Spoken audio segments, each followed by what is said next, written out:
I thought I'd make a video about this. This is, I don't know if this really is looking to benefit me, but I'm sure it's helpful to whatever healing process that could be available for those that probably need it. This story is about Cisco and Patricia's friend or sister. I don't know who this person was. I don't know. I still haven't been confirmed whether that was Cisco's sister. I think it could have been, and there's a high percentage because I've only seen that girl like once in my life, like 2 or 3 times at most, and it was only like a walk by, and that was it. But I only seen her once in that house, and it looked a lot like her. But I just remember her being younger than me, and I did ask Cisco, who's that? And he could tell that I was interested. Like he could immediately tell. Like I was like, oh wow, who's that?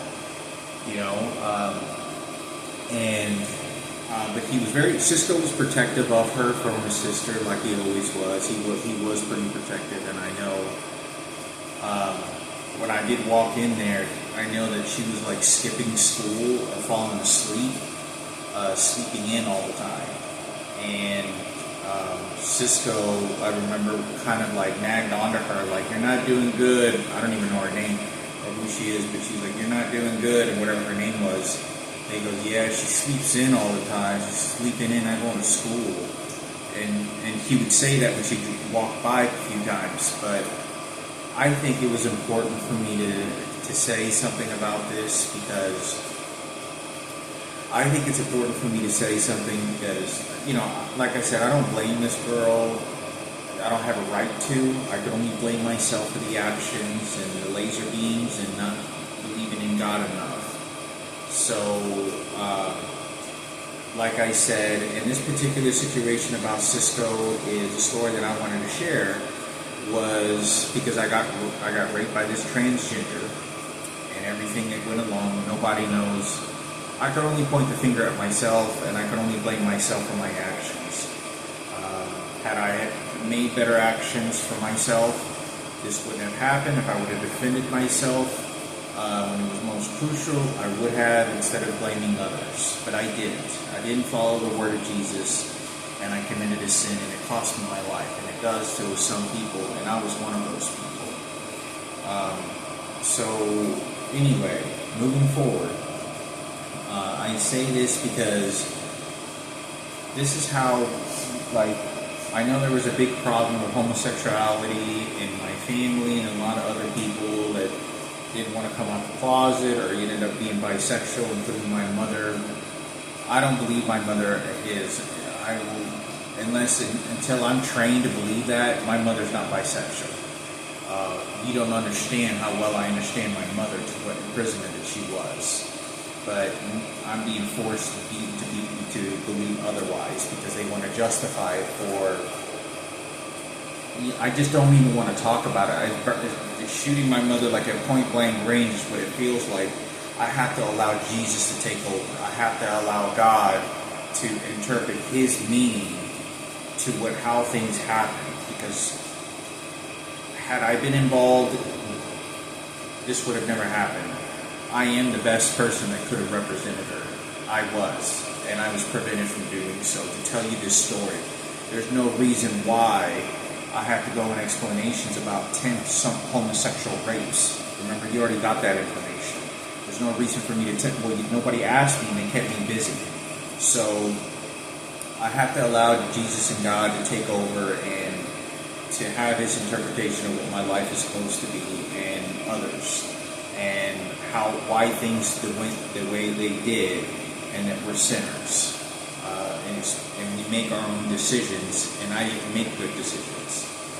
So, but when I come to talk about Cisco's sister, if that was her, that was next to Patricia, that drove with her, and all this other stuff, I didn't want to get into, that I don't really want to stick to that story. I've already talked about that. The story is about Cisco, and I talk about because Cisco has. If you talk to him, you'll know because he's flamboyant. He has a flamboyant voice to him. First impression, you probably know he isn't straight. Nice guy. Never had any problems in high school with him. Arguments, nothing. at all. I mean, there was no problems, and it wasn't because he was soft. I'm telling you right now, he used to box with us, like put the boxing gloves on, and he was actually as strong as I was, and he actually weighed like 5 pounds more than I did, or 10 pounds more than I did. But he was, he actually boxed Nick, and I want to say, I don't know if I remember, I think boxed him, and he had no trouble. I mean, I remember when he boxed, he actually did a lot better.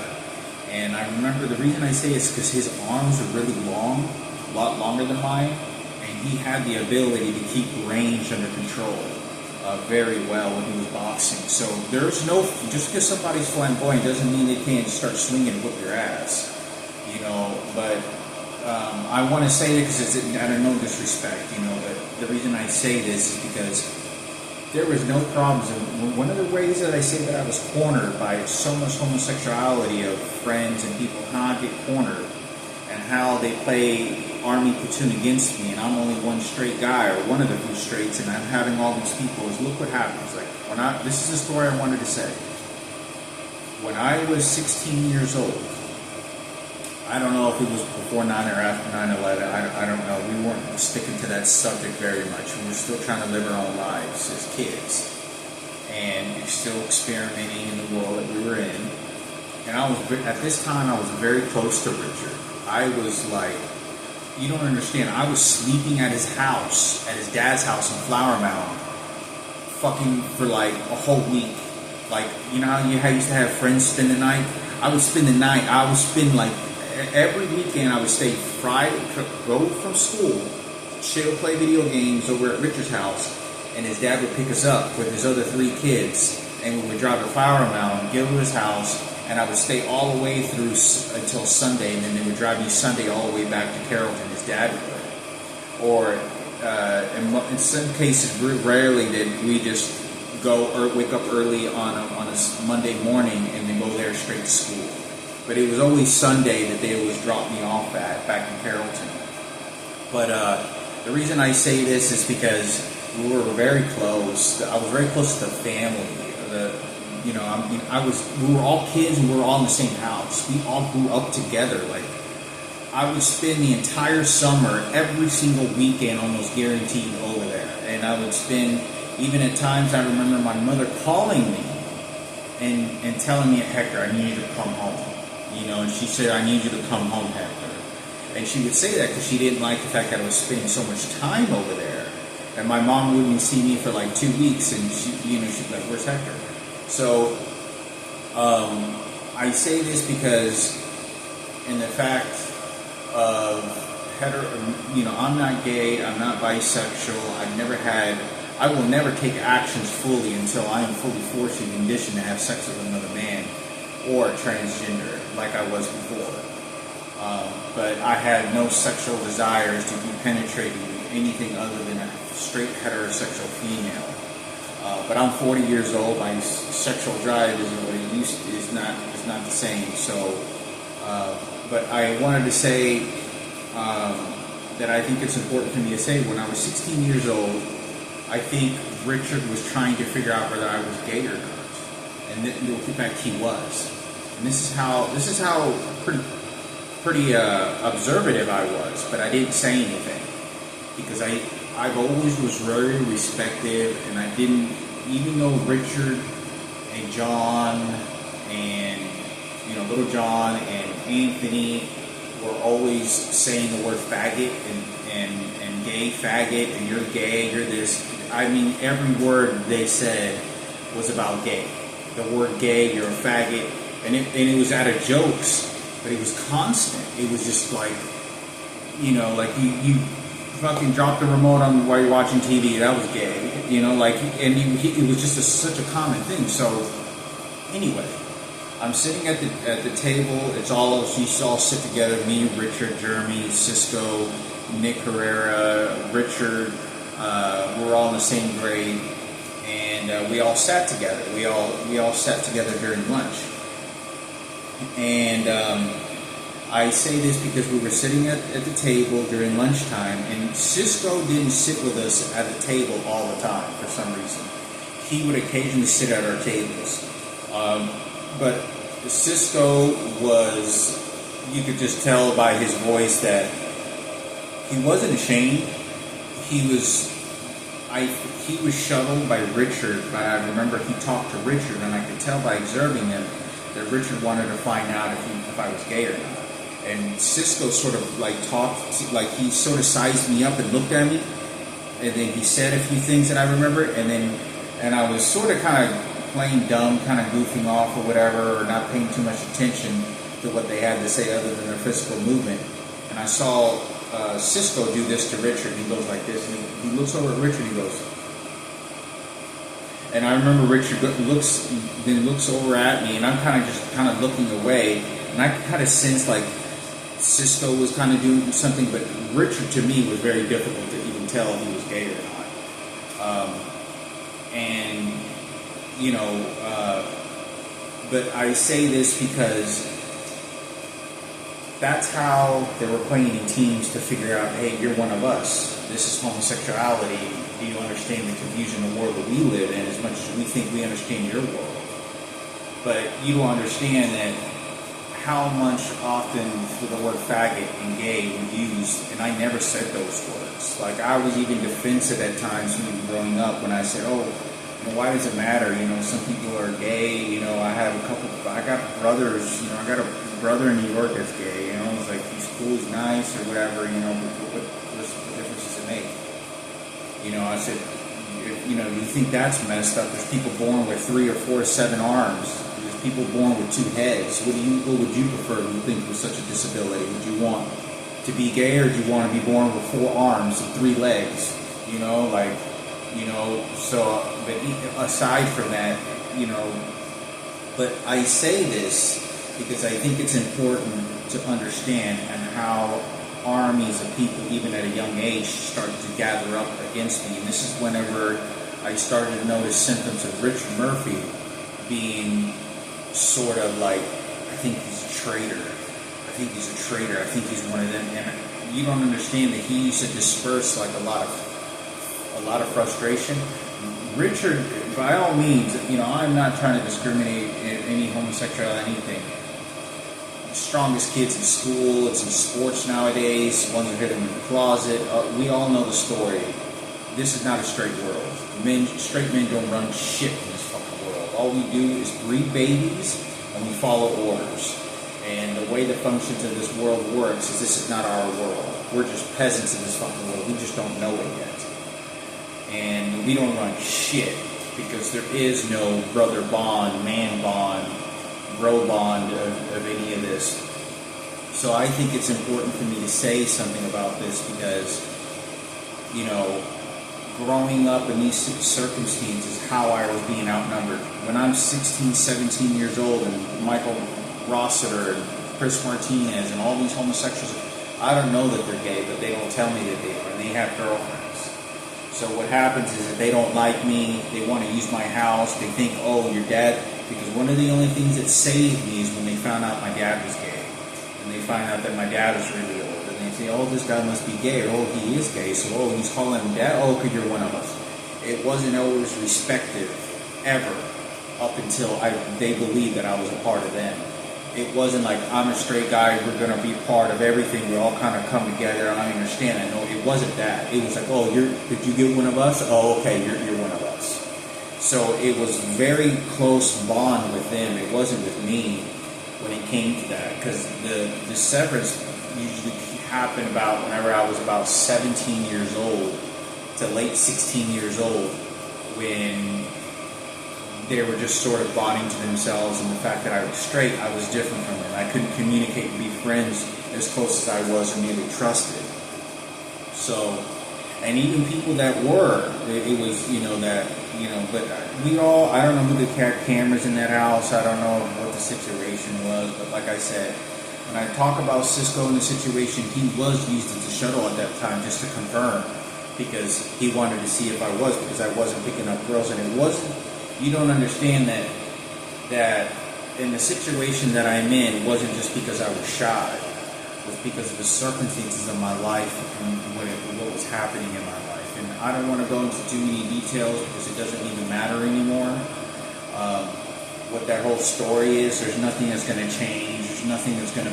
My mother has completely turned her back against me and aiming the rifle right straight at my head and beat the shit out of me, ready to shoot and kill me and dispose of me. And is doing very much so. For whatever reason the psychologists and people are ordering to, that's their puppet. And they're using it directly against me with no empathy. So I think it's important for me to make a video about this because, you don't understand when you're living by yourself and you're having someone call you a bitch and someone bigger and stronger than you, Michael Rossiter. I understand that we change in the future and become better people. I used to yell at my mother, get arguments with her, but I did that when I got older, after 19, 20 years old. So I think it's important for me to say something, that it's not what I'm pointing the finger. I have to blame it myself. We had a crucifix in that house. There was a crucifix on the front door and there was a crucifix on the back door. And for some reason I didn't listen to that crucifix like I was supposed to, and I paid for it. Now if somebody didn't understand Jesus and doesn't understand God and doesn't understand the Bible, then it's because they didn't grow up with that. And they could have gone to church, but it doesn't matter. I grew up going to church and I turned away from God. And I didn't listen to Jesus and the Ten Commandments. I didn't listen and read the Bible readings, how to teach me to be a better person and evolve closer to my mother, because I would have probably moved in with my mother in a painting house, but I wasn't that of God's people at that moment in time. So I want to say that this is not what I'm saying, but at that moment in time, I'm very young, and there was a lot of beautiful girls I wanted to talk to, but I had no money. I was sick with aplastic anemia, and people don't want to believe me that I was, but I know that I was. I only had low symptoms of it that were going at a very low moderate level to then incline a little bit and then going to a lower level. For some reason, I was not producing a lot of blood cells. I know that I was. Because I could tell, because the way that I was bodybuilding and the way I was work out, that muscle would deteriorate and evaporate very quickly. And I could measure that, how when my aplastic anemia got really bad when I was about 22 years old, and I'd work out and drink all this water and work out, eat steaks, and within 5 days I'd lose 3 pounds of muscle, and I was just sore. I could measure that to how much intake and growth I could have when I was 16, and it was very similar, and I remember that. So that's why I say that I believe that the story will always be a mystery to other people, but it's my disease. Now it's not my disease, because I didn't listen and I'm infected with the HIV virus. But I think it's important for me to say this because, in this discussion about, that, why I didn't get a girlfriend, at that young of an age, I had nothing. How much, let me tell you, this is 100% confirmed. You know how much my mother used to give me for school clothes? And my mom wanted me to buy my mom wanted me to buy shoes with this as well. This is how fucking crazy this shit is. She gave me $140 to go buy the entire school year. Ask my mother. Ask my fucking mother. I don't understand. Ask my fucking mother. Ask my mother. And I say this because I'm pretty sure someone told them to give her that much. I don't know who it was. But she gave me about $140, and she said, here. And this is, first she gave me $120 to $115, and then she knew I was going to beg and start complaining, and then she'd throw in another $20. And then $140 I was supposed to go buy the entire school year of supplies of fresh new clothes for my freshman year. For my sophomore year, she showed up, and then junior year, and this is how much she would give me but then she went and was able to give me some extra money, go buy me some tennis shoes, some school. So I wore the Sambas, the different Sambas, Superstar shoes. I always wore Adidas in school. So I think it's important for me to say this.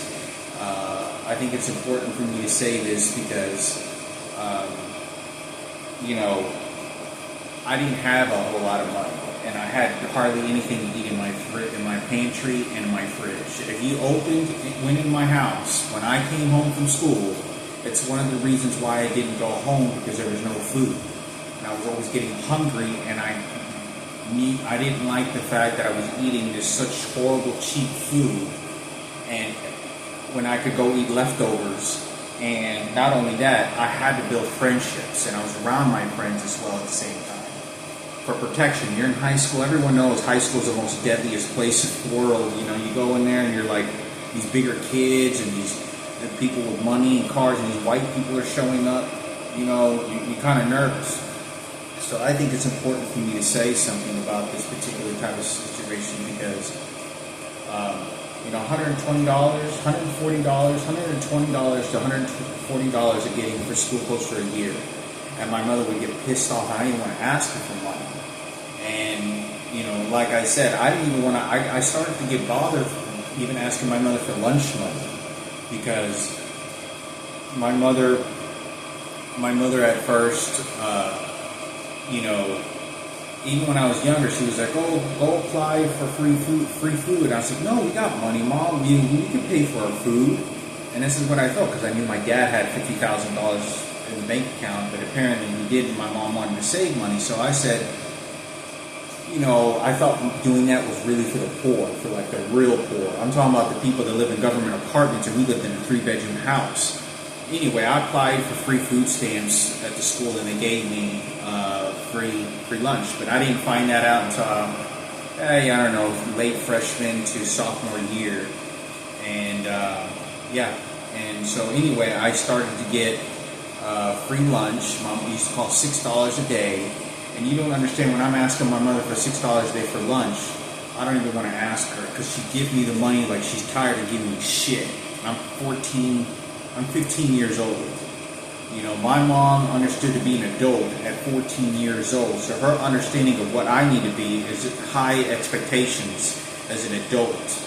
It's not the normal situation here in American life where your 16-year-old kid gets a brand new car and they don't become an adult until they're fucking 18 years old and you tutor them up. No, my mother wanted me to be an adult at 14 years old and ready up and go, like she was. So her training method and her raising her kids was very different.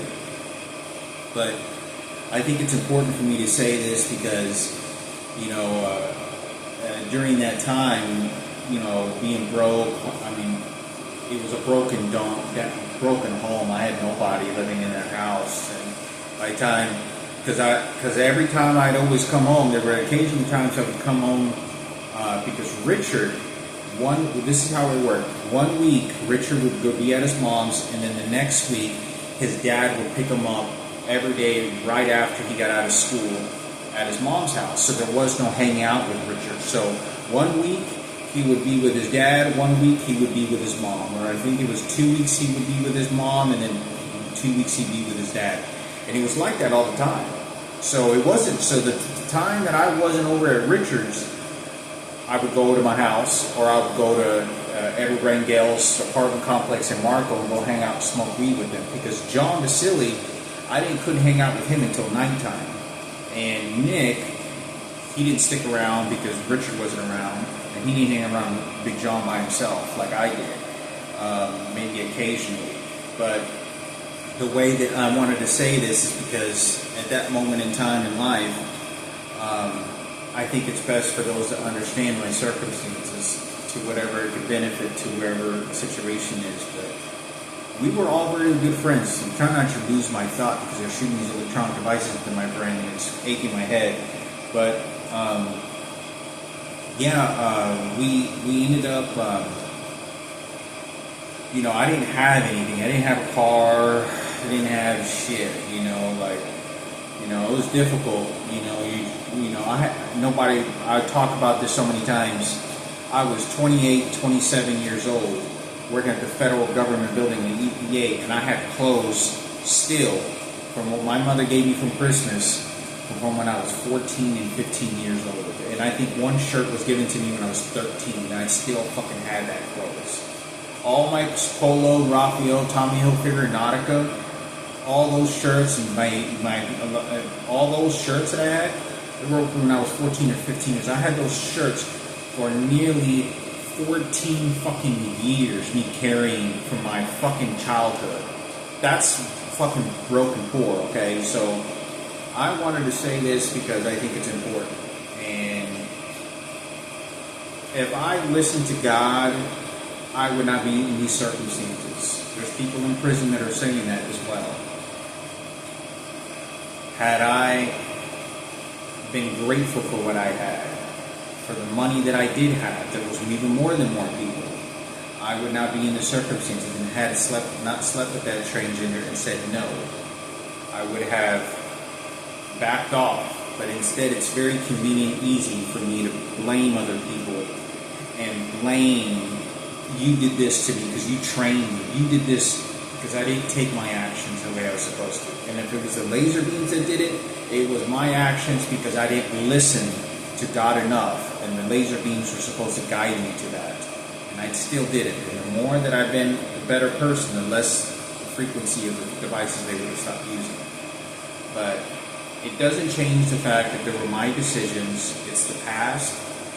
And I'm not by all means by saying this, I'm 40 years old. My youth is over. There's people dying all the time. There's people sick all the time. There's people that are needing their dreams to come true. And I'm not here in this life to take away your dreams any more than I already have. I'm not here to dismantle your life anymore and only give more to you and nourish that in whatever which way. If it's not encouragement, positivity, then it is acceptance of forgiveness on my behalf that I made these decisions and that you didn't. So I can't control everything, but I have to be able to take responsibility for my actions, for the things that I should have done, choices that I should have done better.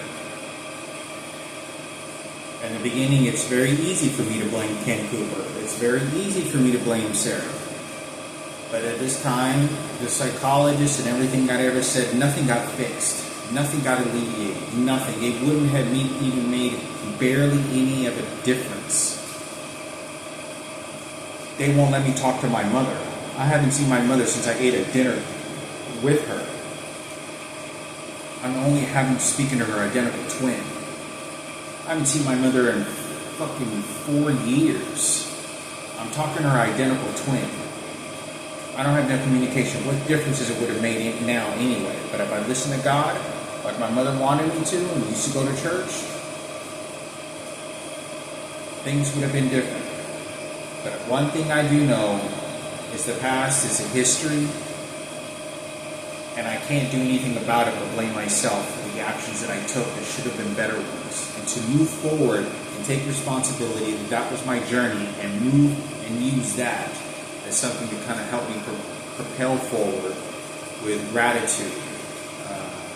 So that's why I want to make this video, because I do dearly hope that if that was Cisco's sister, you don't understand that even if you did tell me that was your sister, this whole time that everything's been going on, I haven't felt inside of me a tremendous amount of guilt for you. Like, not guilt for you, but anger. Like blame on you. Because you don't understand that there were so many things that was playing out. Like, there was just so many other things. And you're 19 years old. I think that she could have been cleaning up, and that's my mom mentioned something about that over the phone. I think Cisco's sister was there to help this girl, Patricia, and it all got confused. And somehow she just said, "Oh, yeah, it's my sister." But she was looking away. She didn't look necessarily directly in the eye when she told me that. And then we're walking. She just looked at me and goes, "Oh, yeah, that's my sister." If she was looking ahead like she was talking about someone else. So I just kind of overheard that, and I kind of looked at her, and I was like, and I saw Patricia, and Patricia said, "Oh, yeah, that's my sister." So I think it's important for me to say this. You have to understand that I just don't blame because she was young. She's a little short and tiny. I just don't. And whatever laser beams and what other actions people took, Patricia, the minute that I had sex with her, Within 2 days, within 2 to 3 days, this person told me they had identical twin daughters and a son. They had 4 kids. They had a daughter, a son, and 2 sets of twins, or I think 1 set of twins. And I don't know if there was 2 sets of twins. And she had pictures of these children she was sitting next to squatting. So I think it's important because somebody else took these pictures and she showed them to me, these kids. But like I said, someone who has that brain function, I don't believe that they're capable of making any decisions anymore for themselves. Let alone that whoever didn't know what was going on. This isn't going to change the fact that if you link it over to my mother is the one that would probably want to clean up after Cisco, because my mother's sister's friend that was hooked up to our family that did this to me, then scums your life. And you had nothing to do with it. My family is responsible for bringing scum to the fucking world and the public eye and doing this. This should have not happened. We had more morals, we had better dignity, we had better things, but that's a toxicity we brought to the world. Now we have to clean it up, and the psychologists have to use my mother in whatever situations that they're going to fix. But one thing is for sure is I have to be able to take responsibility, and I just don't. You don't understand. I don't feel guilty. I'm not guilty. I don't feel like I can blame you. I just don't. There's too many other people that persecuted me, and you don't understand, that took advantage of me. And I came from nothing, and nobody wanted to help me. And that piles up and over a period of time. So just because someone shows up for just a moment and leaves, and that's it. So I think it's important for me to say this, because Godspeed. I hope everything's beautiful, blessing, staying safe, warm, and enjoying the pleasures of life. Be careful. It can be dangerous, and always, number one, keep God and Jesus close to your life. Don't go into these routes of Buddhism. Don't go to these routes of other religions. Understand that, especially in the circles that we're in my family, and in like Cisco or John Basili or Anthony, all the people that I'm hooked up with, Susie, stay close to that. That is the best opportunity and the best chances you're going to have in this life and in the afterlife to ultimately help you overall. It's not the spirituality that I'm necessarily talking about, that structure, but the group of people that you're being placed in is going to give you the best of chances of opportunity, just an overall picture. You still can have a lot of tragedy and jealousy and all these horrible things, but it's going to be better there, and you're safer there. And it's a lot more. I can explain this better on a dry erase board and how that actually works, better than I can speak it, at least just in words. So, but that's my opinion of what I have to say. Like I said,